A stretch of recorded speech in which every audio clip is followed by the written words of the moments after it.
Bismillahirrahmanirrahim. Dear students, Assalamu alaikum. Welcome to the laser physics course. A device that generates an intense beam of coherent monochromatic light or other electromagnetic radiation by stimulated emission of photons from excited atoms or molecules. The word laser stands for light amplification by stimulated emission of radiation. So laser light basically consists on small packets of energy जिनको हम photons का नाम देते हैं. तो इस course में हम जितने भी टॉपिक्स डिस्कस करेंगे वो बेसिकली हम लाइट का इंटरेक्शन देख रहे होंगे विद मैटर कि लाइट मैटर के साथ किस तरह करती है और एट द एंड हमें फाइनल रिज़ल्ट किस तरह से मिल रहा है. तो इस कोर्स को स्टार्ट करने से पहले हम कुछ बेसिक फिनोमिना लाइट के रिलेटेड हम इस कोर्स में उनको डिस्कस करेंगे. नंबर 1 हम रिफ्लेक्शन ऑफ लाइट के मतलब बात करेंगे. रिफ्रैक्शन ऑफ लाइट क्या होता है, पोलराइजेशन ऑफ लाइट क्या होता है, डायफ्रैक्शन ऑफ लाइट क्या है एंड डिस्पर्शन ऑफ लाइट क्या है. आज की इस वीडियो में रिफ्लेक्शन ऑफ लाइट पे बात करेंगे and also refraction of light पे बात करेंगे. तो इस कोर्स को प्रॉपर स्टार्ट करने से पहले हम कुछ ऑप्टिकल डिवाइसेस की बात करते हैं. तो इन जनरल अगर हम देखें तो हमारे पास दो टाइप के ऑप्टिकल डिवाइसेस हैं. We have the two types of optical devices, emitter and detectors. Emitters में अगर हम देखें तो हमारे पास जैसे laser, LEDs, ordinary source of lights, ये लाइट अमिट करते हैं. ऐसी डिवाइसेस जो लाइट को एजेक्ट करती हैं, अमिट करती हैं, तो हम उन्हें अमीटर्स का नाम देंगे.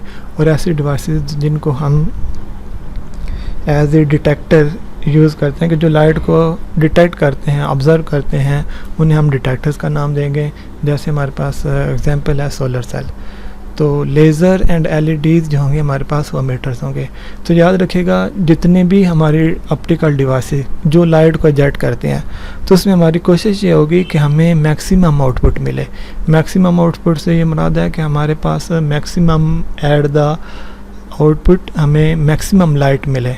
जितनी ज़्यादा लाइट हमें वो डिवाइस एजेक्ट करेगी उतनी हमारे लिए वो अच्छी होगी और उतनी उसकी एफिशिएंसी जो है हमारे पास ज़्यादा होगी. लेकिन इसके बिल्कुल बरक्स जो है हमारे पास डिटेक्टर्स में हम ये कोशिश करेंगे कि हमें एक ऐसी डिवाइस बनाएं कि जो मैक्सिमम लाइट को ऑब्ज़र्व कर दे. अब डिटेक्टर्स में जितना ज़्यादा लाइट को मटेरियल ऑब्ज़र्व करेगा उतने ही ज़्यादा जो है हमारे पास उसकी एफिशिएंसी होगी.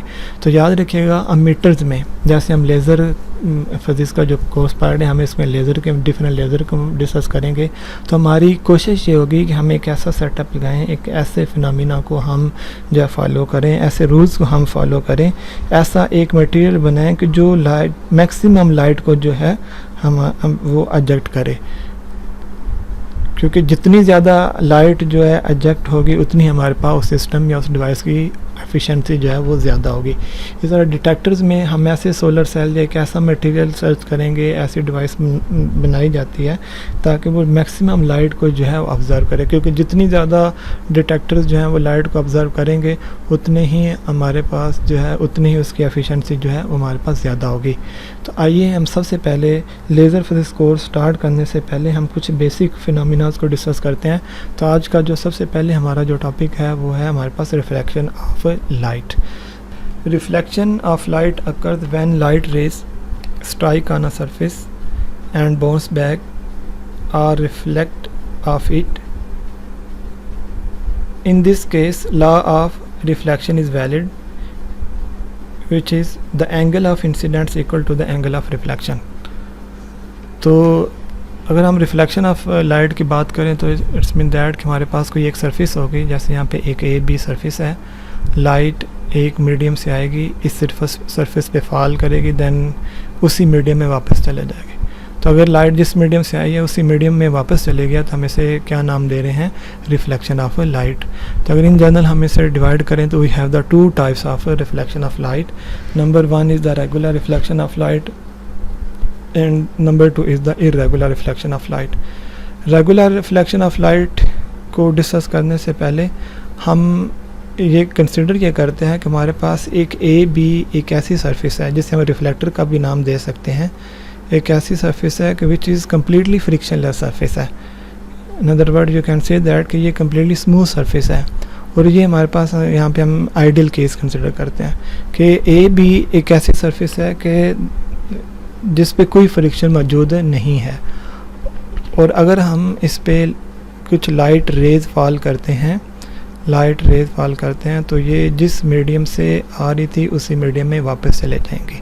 लेकिन इन दिस केस क्या होगा कि हमारे पास जो एंगल ऑफ इंसिडेंट और एंगल ऑफ रिफ्लेक्शन दोनों हमारे पास क्या होंगे, वो इक्वल होंगे, बोथ आर सेम। तो अगर आप डिस्कस करें कि हमारे पास रेगुलर रिफ्लेक्शन ऑफ लाइट क्या है, तो रेगुलर रिफ्लेक्शन ऑफ लाइट में लाइट जो है उसका जो इंसिडेंट एंगल है विद नॉर्मल, इंसिडेंट एंगल इस केस में क्या होगा, द एंगल बिटवीन इंसिडेंट रे and the normal is called the angle of incident, and the angle between reflected ray and the normal is called the angle of reflection।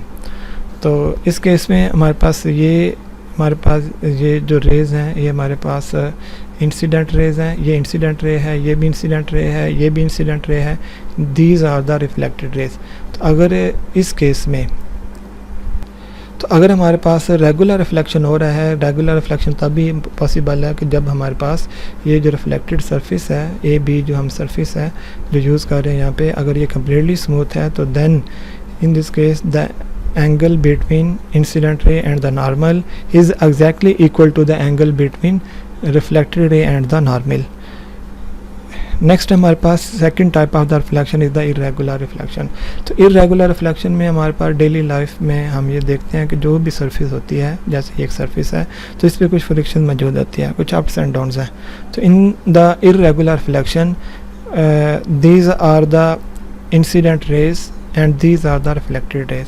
तो irregular reflection में हमारे पास क्या हो सकता है कि इंसिडेंट एंगल और reflected angle may be equal और may be not, it depends upon the surface कि कौन सी सरफेस हम यूज़ कर रहे हैं।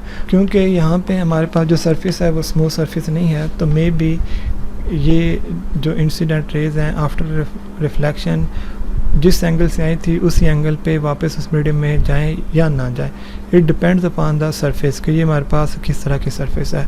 तो इरेगुलर रिफ्लेक्शन में हम फिर ये कह सकते हैं कि हमारे पास जो लाइट है आफ्टर रिफ्लेक्शन या the angle between incident ray and the reflected ray may be equal और मे बी नॉट। तो ज़्यादा यही चांसेस होते हैं कि ये इक्वल नहीं रहते। तो इससे फिर क्या होता है कि लाइट जो है वो रिफ्लेक्ट हो जाती है इन द डिफरेंट डायरेक्शन। ठीक है, तो ये एक मेन डिफरेंस था हमारे पास रेगुलर और इरेगुलर रिफ्लेक्शन में। रिपीट कर देता हूँ कि रेगुलर रिफ्लेक्शन में हमारे पास जिस इंसिडेंट एंगल के साथ जो रे आएगी, जो लाइट रे आएगी, उसी एंगल के साथ वो वापस जो है उसी मीडियम में वापस चले जाएगी। मीन दैट कि angle of incidents exactly is equal to the angle of reflection. लेकिन इरेगुलर रिफ्लेक्शन में ये होता है कि मे बी इंसिडेंट एंगल जो है वो एंगल ऑफ रिफ्लेक्शन के इक्वल हो, और ज़्यादा चांस ये होते हैं कि ये दोनों जो हैं इक्वल नहीं होते। अच्छा, अभी इस स्टार्टिंग में हमने ये डिस्कस कर लिया कि हमारे पास रेगुलर और इरेगुलर दो तरह के डिफरेंट फिनोमिना हैं जिनकी वजह से लाइट जो है वो रिफ्लेक्ट होती है। तो अब अगर हम डेली लाइफ में इसके एग्जांपल देखें तो एग्जांपल्स को देखने से पहले हमें ये पता होना चाहिए कि प्राइमरी सोर्स क्या होता है और सेकेंडरी सोर्स क्या होता है। तो primary source is the source of light which generates light by itself, this called primary source of light. Example इसकी है सन, जैसे सन जो है, कैंडल की एग्जांपल देख लें, एक बल्ब की एग्जांपल देख लें कि ये ऐसे सोर्स ऑफ लाइट हैं कि जो अपनी लाइट खुद से प्रोड्यूस करते हैं। तो ऐसे सोर्स ऑफ लाइट जो अपनी लाइट खुद से प्रोड्यूस करते हैं उन्हें हम primary source of light, primary source का नाम देंगे यहाँ पे फिजिक्स में। सेकेंडरी सोर्स ऑफ लाइट ऐसे सोर्स ऑफ लाइट हैं कि जिनकी अपनी तो लाइट नहीं है, वो अपने से बाय इटसेल्फ अपनी जो है लाइट जनरेट नहीं कर रहे, लेकिन किसी और की लाइट को यूज़ करके उसे रिफ्लेक्ट बैक करते हैं। जैसे एग्जांपल है हमारे पास मून। अब सन जो है उसमें बहुत सारे डिफरेंट न्यूक्लियर रिएक्शन हो रहे हैं जिनकी वजह से लाइट जो प्रोड्यूस हो रही है, तो उसको हम प्राइमरी सोर्स ऑफ लाइट कहेंगे कैंडल जो है डिफरेंट केमिकल रिएक्शंस हो रहे हैं तो उसकी भी अपनी लाइट है, अपने जो है वो लाइट वो प्रोड्यूस कर रहे हैं, तो प्राइमरी सोर्स ऑफ लाइट कहेंगे। ट्यूब लाइट है, उसमें हम इलेक्ट्रिसिटी प्रोड्यूस करते हैं, या बल्ब है तो वो भी लाइट जनरेट कर रही है हमारे पास, तो उसका भी हम क्या नाम देंगे, उसको भी हम प्राइमरी सोर्स ऑफ लाइट कहेंगे। लेकिन मून जो है वो एक सेकेंडरी सोर्स ऑफ लाइट है, बिकॉज मून की कोई अपनी लाइट नहीं है, तो ये सन की लाइट यूज़ कर रहा है, तो सन की लाइट इस पे फॉल होती है, दैन मून रिफ्लेक्ट करता है, तो हमें जो है उससे हमें लाइट मिलती है। तो हमें ऐसे नज़र आता है कि जैसे हमारे पास मून से लाइट आ रही है। तो याद रखिएगा कि हमारे पास प्राइमरी सोर्स ऑफ लाइट एक ऐसा सोर्स ऑफ लाइट है जो अपनी लाइट खुद प्रोड्यूस करता है, और सेकेंडरी सोर्स ऑफ लाइट एक ऐसा सोर्स ऑफ लाइट है जिसकी अपनी लाइट तो नहीं होती, लेकिन किसी और प्राइमरी सोर्स ऑफ लाइट की लाइट को यूज़ करके वो हमें नज़र आ जाता है। तो फर्दर हम डिस्कस करते हैं मोनोक्रोमेटिक लाइट, कि ऐसी लाइट के which consist on light which have a single wavelength. ठीक है, जैसे रेड, ग्रीन, ब्लू जो है दीज आर द कलर्स, और इनके सिंगल वेवलेंथ पे ये कंसिस्ट होते हैं। तो ऐसी light which consist on a single wavelength is called the monochromatic light. Non monochromatic light एक ऐसी लाइट है हमारे पास जिसमें मोर देन वन जो है हमारे पास वेवलेंथ या कलर्स मौजूद हैं, तो हम उसे क्या कहेंगे, नॉन मोनोक्रोमेटिक। अगर जस्ट रेड कलर है, ग्रीन कलर है या ब्लू कलर है, उसे हम क्या नाम देंगे, मोनोक्रोमेटिक, बिकॉज रेड कलर या ग्रीन कलर, ब्लू कलर जो है these are the single wavelength. लेकिन अगर हम बात करते हैं वाइट लाइट की, तो white light is a non monochromatic, because white light consist on different colours. जब डिफरेंट कलर्स उसमें मौजूद हैं तो it's mean that it consist on different wavelengths.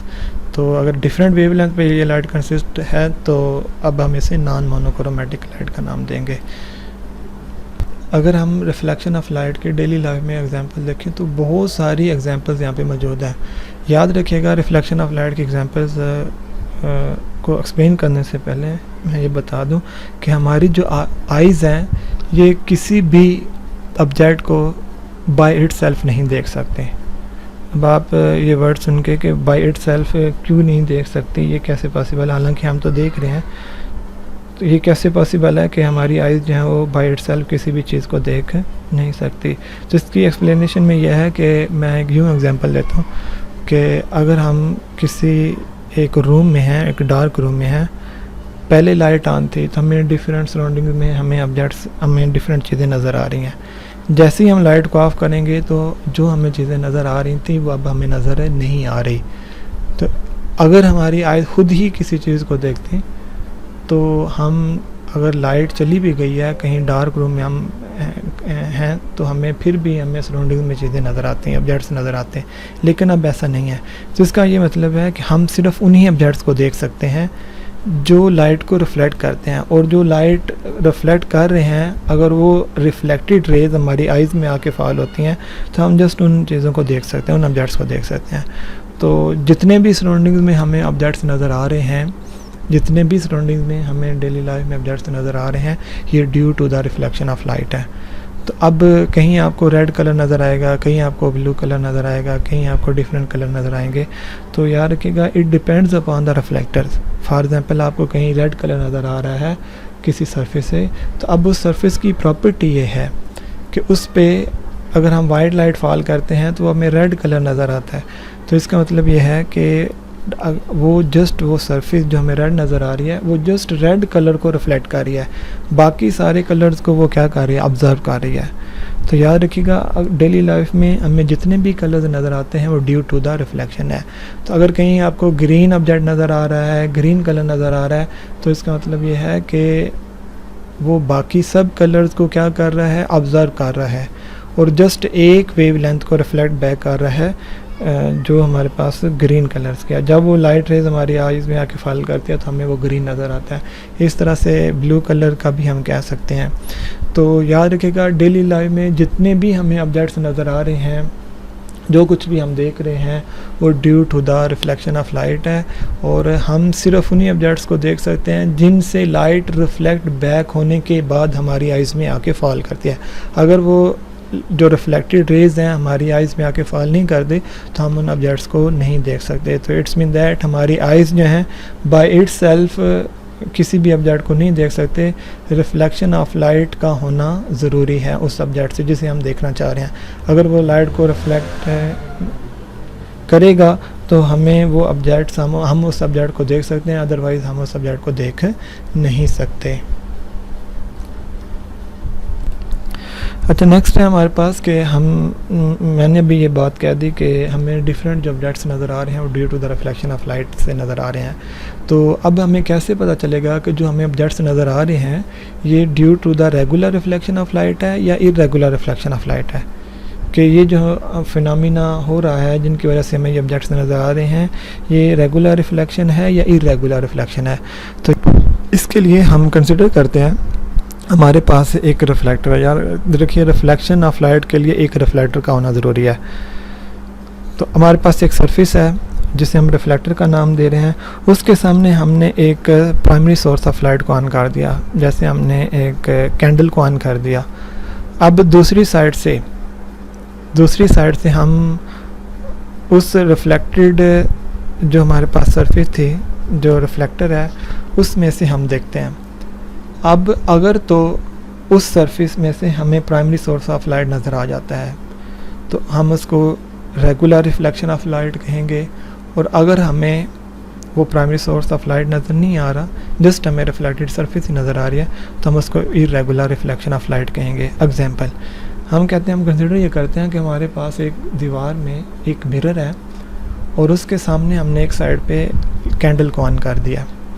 अब एक ऑब्ज़र्वर जो है वो दूसरी साइड पे खड़ा है और उस मिरर में से देख रहा है, उस रिफ्लेक्टर में से देख रहा है। यहाँ पे हम फ़िलहाल कंसिडर ये कर रहे हैं कि जो मिरर है वो 100% स्मूथ सरफेस है, उस पर कोई भी फ्रिक्शन मौजूद नहीं है। हम आइडियल केस कंसिडर कर रहे हैं। अब जब ऑब्ज़र्वर उस मिरर में से देखेगा तो हमें उस मिरर में से वो प्राइमरी सोर्स ऑफ लाइट भी नज़र आएगा। तो अब जो हमें रिफ्लेक्शन मिल रहा है, रिफ्लेक्शन का जो प्रोसेस हो रहा है हमारे पास, ये हमारे पास रेगुलर रिफ्लेक्शन ऑफ लाइट कहेंगे। तो याद रखिएगा, अगर रिफ्लेक्टर में से प्राइमरी सोर्स ऑफ लाइट हमें नज़र आ जाए तो ऐसी रिफ्लेक्शन को हम रेगुलर रिफ्लेक्शन ऑफ लाइट कहेंगे।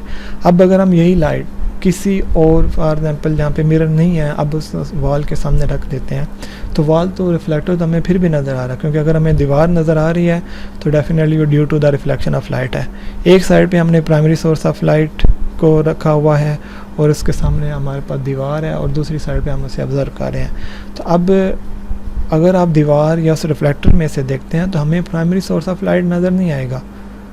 प्राइमरी सोर्स ऑफ लाइट हम दीवार में से नहीं देख सकते, मतलब कैंडल को हम नहीं देख सकते, जैसे हमने मिरर में देखा था कि हमें कैंडल भी नज़र आ रही थी। तो अब अगर हमें प्राइमरी सोर्स ऑफ लाइट नज़र नहीं आ रहा तो हम ऐसे रिफ्लेक्शन को क्या नाम देंगे, इरेगुलर रिफ्लेक्शन ऑफ लाइट। तो याद रखिएगा, हमारी डेली लाइफ में हमें जितने भी ऑब्जेक्ट्स नज़र आ रहे हैं तो सबसे ज़्यादा जो हमारे पास जो प्रोसेस जो रिफ्लेक्शन ऑफ लाइट हो रही है, जिनकी वजह से हमें डिफरेंट ऑब्जेक्ट्स नज़र आ रहे हैं, वो due to the irregular reflection of light की वजह से हमें ऑब्जेक्ट्स नज़र आ रहे हैं। अच्छा, नेक्स्ट है हमारे पास EM स्पेक्ट्रम। मैं उम्मीद करता हूँ कि रिफ्लेक्शन ऑफ लाइट के मतलब कुछ बेसिक कंसेप्ट आपके क्लियर होंगे। उसमें आपको रेगुलर और इरेगुलर रिफ्लेक्शन ऑफ लाइट का पता चल गया होगा। तो या हमेशा रेगुलर रिफ्लेक्शन में इंसिडेंट और रिफ्लेक्टेड एंगल दोनों सेम होंगे। अगर इंसिडेंट एंगल 30 है तो रिफ्लेक्टेड एंगल भी हमारे पास क्या होगा, 30 होगा। लेकिन इरेगुलर में कंफर्म नहीं है कि इक्वल हो भी सकते हैं, मे भी इक्वल नहीं भी हैं, लेकिन ज़्यादा चांसेस होते हैं कि दोनों एंगल इक्वल नहीं रहते। क्यों? क्योंकि हमारे पास जिस सरफेस से ये रिफ्लेक्ट हो के वापस जा रही होती है लाइट, वो हमारे पास स्मूथ सरफेस नहीं है। नेक्स्ट हमारे पास है EM spectrum. EM spectrum electromagnetic spectrum भी हम इसे कहते हैं कि डिफरेंट रीजन्स हैं। The EM spectrum is the range of frequencies of electromagnetic radiation and their respective wavelength and photon energies। EM spectrum में हमारे पास डिफरेंट रीजन्स हैं। सबसे पहले हम विजिबल रीजन की बात करते हैं, जिसकी रेंज जो है हमारे पास 400 नैनोमीटर टू 700 नैनोमीटर है। तो विजिबल रीजन एक ऐसा रीजन है कि अगर इस रीजन में जो वेवलेंथ हैं, उन वेवलेंथ वाली कोई भी रेडिएशन हमारी आइज़ में आके फॉल करती है तो हम उन्हें देख सकते हैं। फॉर एग्जांपल डिफरेंट कलर जो हमें नज़र आ रहे हैं, रेड, ग्रीन, ब्लू कलर, तो ऑल दीज रेडिएशन या कलर्स जो हैं या वेवलेंथ जो हैं वो किस रीजन में पाई जा रही है, हमारे पास विजिबल रीजन में। तो ऐसी रेडिएशंस या ऐसी वेव्स जिनको हम देख सकते हैं, जो हमें नज़र आ रहे हैं, डिफरेंट कलर्स, डिफरेंट जो हमारे पास रेडिएशंस हैं, तो ऐसे रेडिएशंस कौन से रीजन में पाई जा रही हैं, हमारे पास विजिबल रीजन में। तो विजिबल रीजन में जो भी वेवलेंथ या रेडिएशंस मौजूद हैं, हमारी आइज़ जो हैं उन्हें देख सकते हैं। याद रखिएगा, हमारी आइज़ जो हैं वो तमाम वेवलेंथ को या तमाम तरह की रेडिएशन को जो है देख नहीं सकती। हम स्पेसिफ़िक वेवलेंथ को ही जस्ट जो है वो ऑब्ज़र्व कर सकते हैं।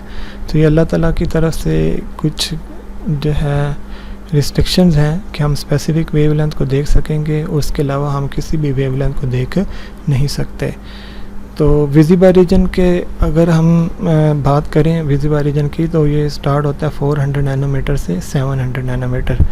विजिबल रीजन के से जो हमारे पास नेक्स्ट रीजन आ रहा है with respect to the wavelength, मतलब आप 700 नैनोमीटर को क्रॉस करते हैं तो देन नेक्स्ट हमारे पास इंफ्रारेड रीजन स्टार्ट हो जाता है।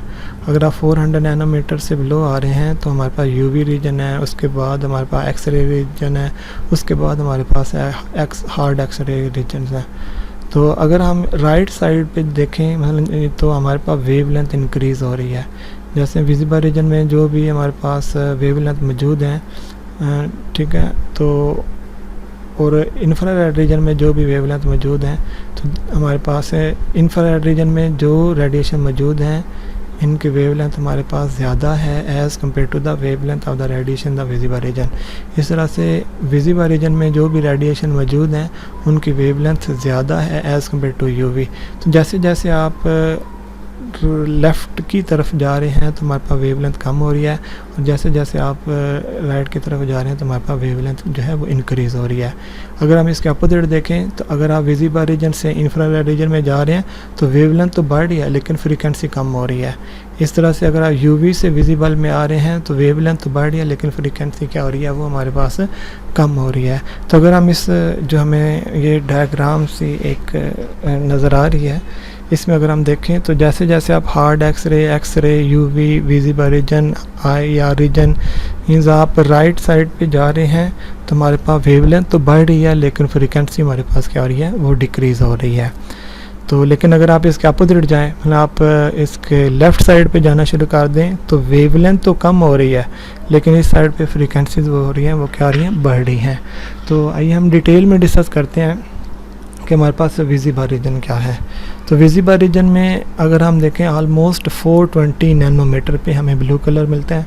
इस तरह से ऑलमोस्ट तकरीबन 532.8 नैनोमीटर पे ऑलमोस्ट तकरीबन हमारे पास ग्रीन कलर हमें मिल रहा होता है।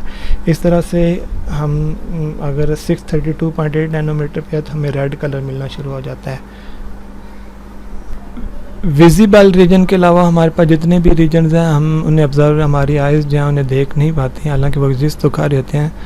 तो जस्ट हम इन वेवलेंथ, इस वेवलेंथ जो है हमारे पास जो रेंज है 400 नैनोमीटर टू 700 नैनोमीटर, इस वेवलेंथ, इस रेंज वाली रेडिएशंस, इस वेवलेंथ वाली रेडिएशंस को हम हमारी आइज़ जो हैं वो देख सकते हैं।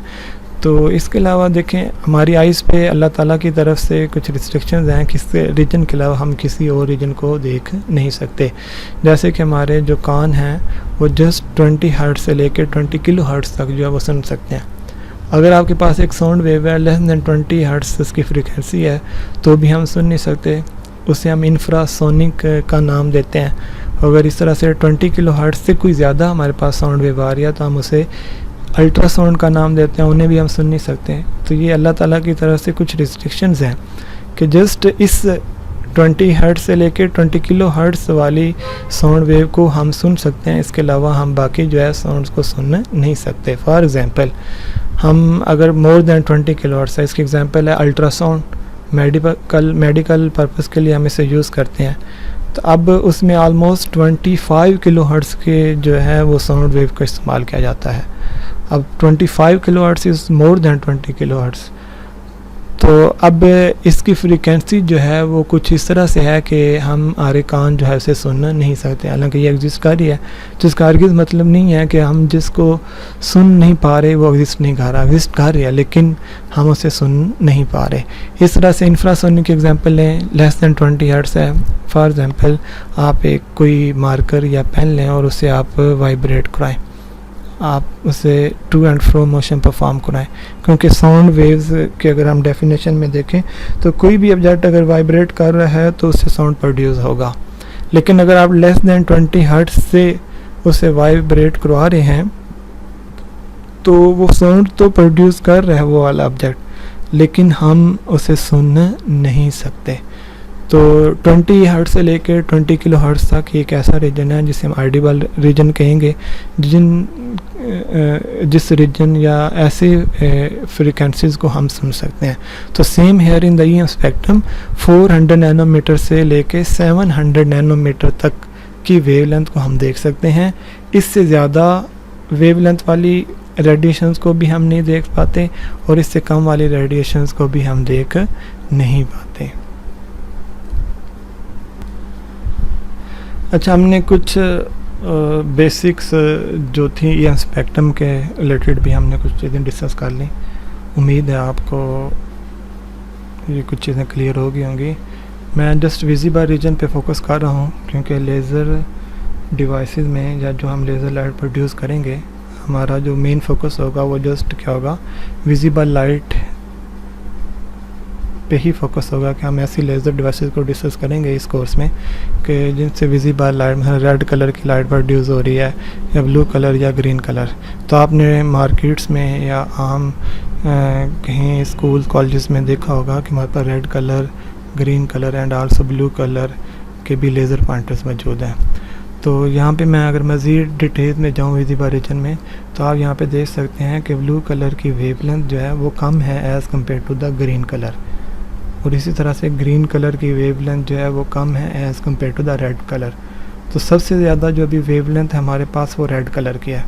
मैं ऑलरेडी बता चुका हूँ कि अगर आप राइट साइड पे जाएंगे तो वेवलेंथ इंक्रीज़ हो रही है, लेकिन अगर आप लेफ़्ट साइड पे आप अगर मूव करेंगे, मतलब आप अगर ब्लू टू रेड कलर जाएंगे तो वेवलेंथ क्या हो रही है, बढ़ रही है।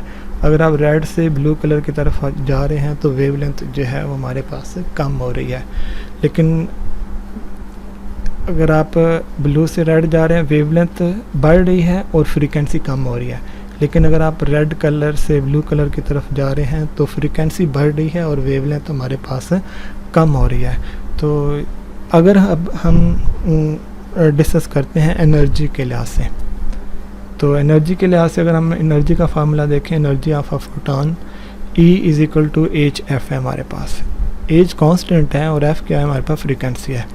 तो इस फार्मूले से हमें ये पता चल रहा है कि E and f are directly proportional to each other, कि जितनी ज़्यादा फ्रीक्वेंसी होगी उतनी ही एनर्जी जो है वो हमारे पास ज़्यादा आ गई, उतनी एनर्जी की वैल्यू जो है हमारे पास, जो आप देख सकते हैं कि E is directly proportional to the f है हमारे पास।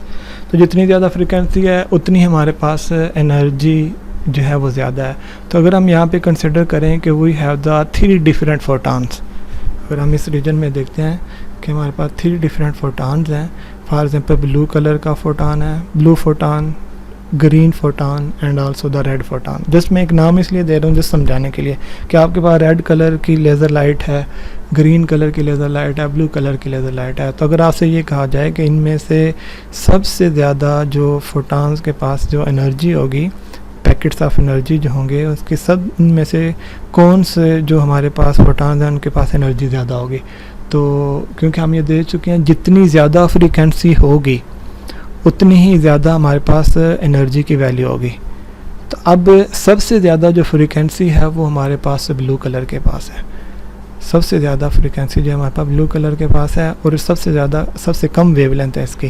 तो इट्स मीन दैट जो ब्लू कलर के फोटॉन्स होंगे उनके पास एनर्जी जो है वो ज़्यादा होगी as compare to the green, as compare to the red photons.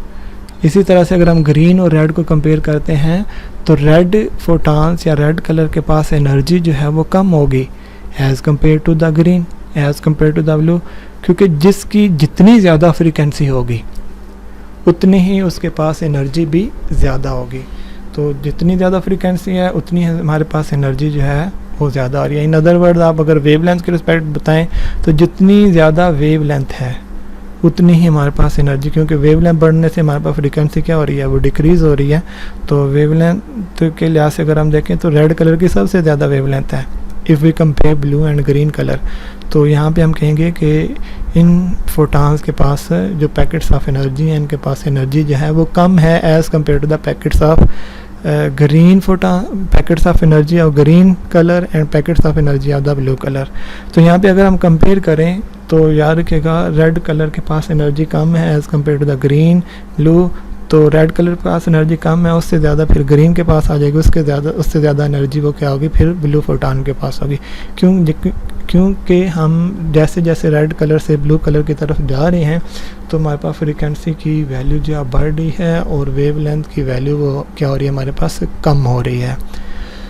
तो अगर हम इन जनरल EM स्पेक्ट्रम की बात करते हैं तो विजिबल रीजन और इंफ्रारेड रीजन को अगर हम डिस्कस करते हैं तो विजिबल रीजन में जो हमारे पास वेवलेंथ मौजूद हैं और इंफ्रारेड रीजन में वेवलेंथ जो हैं जो मौजूद हैं, तो इंफ्रारेड में हमारे पास जो वेवलेंथ मौजूद हैं उनकी वैल्यू जो है वो ज़्यादा है as compare to the radiation the visible reason.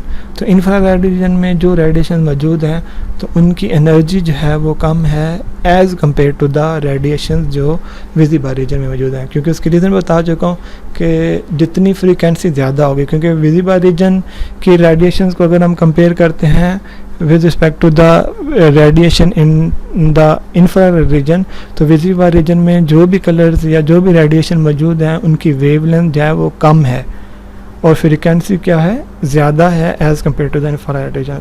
If we compare just only visible region and infrared region, तो विजिबल रीजन में जो रेडिएशन मौजूद हैं, जो फोटॉन मौजूद हैं, उनकी एनर्जी जो है वो ज़्यादा है as compare to the infrared region.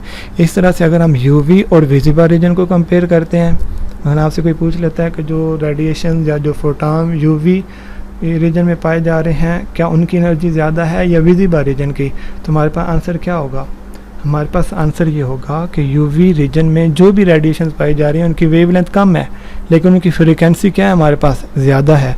तो जब फ्रीक्वेंसी ज़्यादा है तो डेफिनेटली उनके फोटॉन्स की एनर्जी भी फिर क्या होगी, हमारे पास ज़्यादा होगी। इस तरह से अगर हम एक्सरे और यूवी को कंपेयर करते हैं तो X rays are more energetic as compare to the UV as compare to the visible region and as compare to the infrared region. इस तरह से हार्ड एक्सरे की मज़ीद एनर्जी क्या हो जाएगी, वो हमारे पास मोर एनर्जेटिक रीजन होगा हमारे पास। तो अगर आप ये कहें कि अगर हम राइट टू लेफ़्ट जा रहे हैं, मसलन infrared region to visible region, visible to UV, UV to X ray, then hard X ray, तो हमारे पास हम स्विच कर रहे हैं मोर एनर्जेटिक रेडिएशंस की तरफ। और अगर हम इसके opposite hard X ray, then X ray, UV, visible region, infrared region की तरफ जा रहे हैं तो हम लेस एनर्जेटिक रीजन्स की तरफ अपने आप को स्विच कर रहे हैं। उम्मीद है कि आपको कुछ फंडामेंटल जो है बेसिक कंसेप्ट जो है वो EM स्पेक्ट्रम के मतलब जो है हमें मिल गया। तो इसमें याद रखेगा, हमारी आइज़ रिपीट कर रहा हूँ बार बार, मैं ये ऑलरेडी ये आपको बात बता चुका हूँ कि जस्ट हम विजिबल, हमारी आइज़ जो है विजिबल रीजन को देख सकती हैं, इसके अलावा ना ही हम इंफ्रारेड, ना ही हम यूवी, एक्सरे, हार्ड एक्सरे को में जो रेडिएशन मौजूद है हम उन्हें देख नहीं सकते। इंफ्रारेड रीजन के बाद हमारे पास नेक्स्ट, अगर हम चलें इंफ्रारेड रीजन की डिटेल से अगर हम बात कर लें तो हमारे पास 3 रीजन्स हैं, near infrared, far infrared and mid infrared. इसके बाद नेक्स्ट अगर हम मज़ीद वेवलेंथ बढ़ाते हैं तो हमारे पास रेडियो, टीवी वेव्स या रेडिएशंस की तरफ हम चले जाते हैं। तो इस रीजन को डिटेल्स में आपने इसे डिस्कस करना है और ये आपकी फ़र्स्ट असाइनमेंट है कि EM स्पेक्ट्रम के हर रीजन को, जैसे मैंने बता दिया कि ये 400 से 700 नैनोमीटर तक जा रहा है, तो इस तरह से आपने नेट से, गूगल से आपने ये सर्च करना है कि यूवी की क्या रेंज है, एक्सरे की क्या रेंज है, हार्ड एक्सरे की क्या रेंज है, कहाँ से कहाँ तक इसकी रेडिएशन या वेवलेंथ जो वो जा रही है। इस तरह से इंफ्रारेड, नेक्स्ट हमारे पास रेडियो वेव्स आएंगी, आपने उनके रीजन्स भी आपने गूगल से या किसी बुक्स बुक से सर्च करके आपने एज ए असाइनमेंट मुझे सबमिट करवानी है।